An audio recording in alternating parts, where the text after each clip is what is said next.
guys, welcome back to Arry The Stag. TR Tony here, just paying a visit to Paul at Stag Classics this week. So before I go in, we've got a couple of videos coming up in the next couple of weeks as well. Just thought I'd go a quick whiz around the car park because it's always a privilege to come here and see stags in action. Like, I think I can hear one coming in right now. So let's go and have a look. And yes, looks like Paul's been out already with a customer collecting his car. I think we saw this one earlier. You'll see this in a couple of weeks' time, a bit more up close and personal. But meantime, let's have a look around the car park at this plethora of stags. I've driven up this morning in UES 591S, the Red Barrow, so it's first proper trip out. Sod's law, it's beginning to rain, so I'll have to do that in between the rainstorms. Didn't plan for that. Luckily didn't have the roof down either, but UES is looking resplendent, almost in the spring sunshine, if you could see it between those clouds up there. But never mind, good to be out and about, and just have a quick wander around and look at some of these stags here. This one looks like a Bournemouth registration.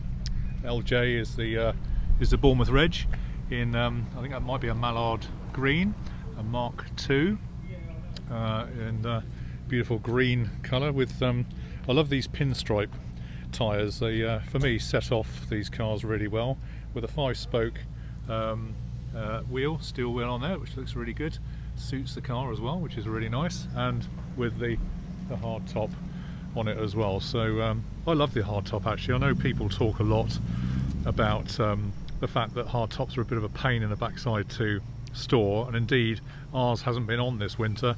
We've had the rag top on all year and through the winter, and it's been absolutely fine. But I personally find the Stag is even more iconic with that sleek line of roofline there. It just adds a certain, it makes it a saloon. I know that probably fights the argument of having a tourer, but for me it just A, is a little bit more insulated, and B, I think just sets off the car. It's got a very different look with that hard top on it.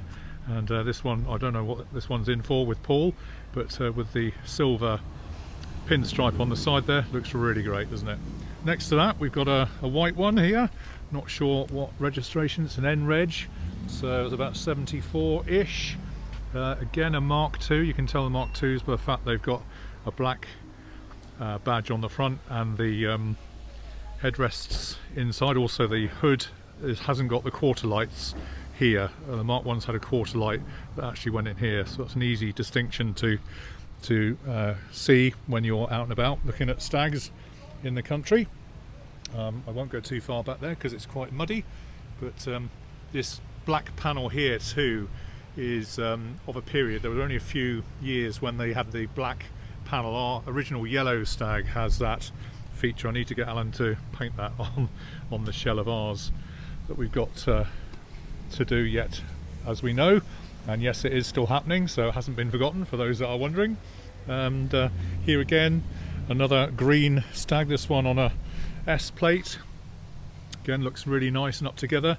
Slightly different interior. This one, it's got fawn interior, again sheepskin seating and whatever inside, so that looks really nice. A manual with overdrive, as you can see there from the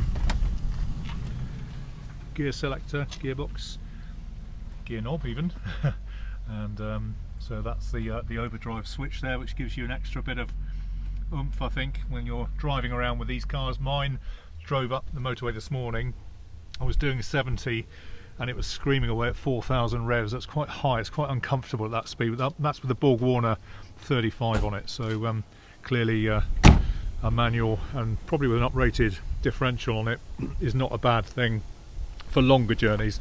But out and about in the country, you know, it's perfectly good for that. So my car, very happy in that kind of environment. And doesn't that look good?